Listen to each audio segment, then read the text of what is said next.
Seigneur Empereur, Duc, Marquis et tous les rois du monde, écoutez les merveilles du monde qu'on vous les va conter, Monsieur Marco Polo.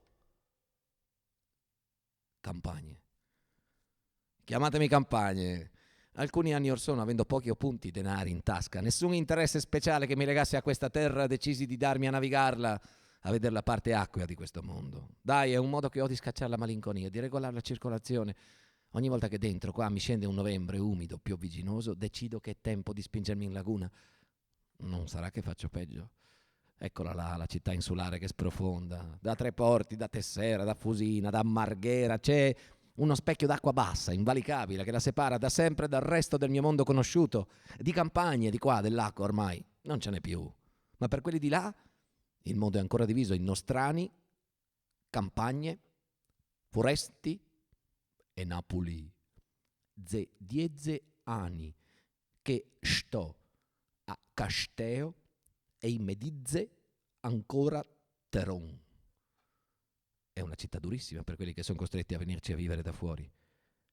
Io non sono il primo, ma quasi, della mia razza che si è messo in viaggio. Prima di me erano tutti contadini, campagne, stavano sul suo. Qualcuno è emigrato, ma non era tornato a raccontarlo. L'unico uomo di mondo, mio nonno, era andato in Africa dal Negus a Addis Abeba all'estero. Per noi in famiglia l'estero. L'altrove coincideva con Addis Abeba. Per il resto tradizioni di viaggio scarse. Andava via giusto per viaggio de nozze, ecco. Da lì tornava indietro con una gondola in plastica e 50 cavallini di Murano, tutti imbizzarriti, che me li ricorda pascolare sul centrin, in mezzo al tavolo del tinello. Poi me li ricorda pascolare più vicino al bordo del tavolo. Non escludo di essere stato io a incoraggiarli ad andare a mangiare da quella parte. Era pericoloso. Infatti, dopo un po' di tempo, qualcuno dei più audaci perdeva una gamba, restava uno spunton de vero per davanti, poi perdeva anche l'altra e me li ricordo ostinatamente in zenocià sugli sponton davanti con la coda che imbizzarriva per conto suo da Drio. Gli unici intieri, quelli accovacciati. Beh, quelli hanno durati più.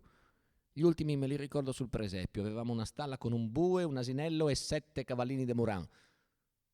Gesù bambin faceva e mi? Stringzete. Il resto della mandria non c'era pietà. Un animale ferito via, scoasse.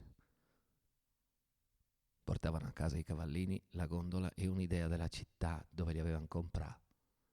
Per loro era ancora la dominante.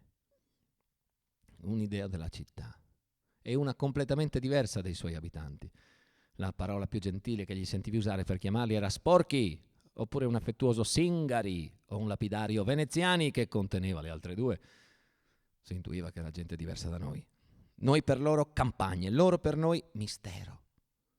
Gente che non coltiva, che non ha terra sotto i piedi, abituata da secoli a prendere su e andare altrove, come Marco Polo.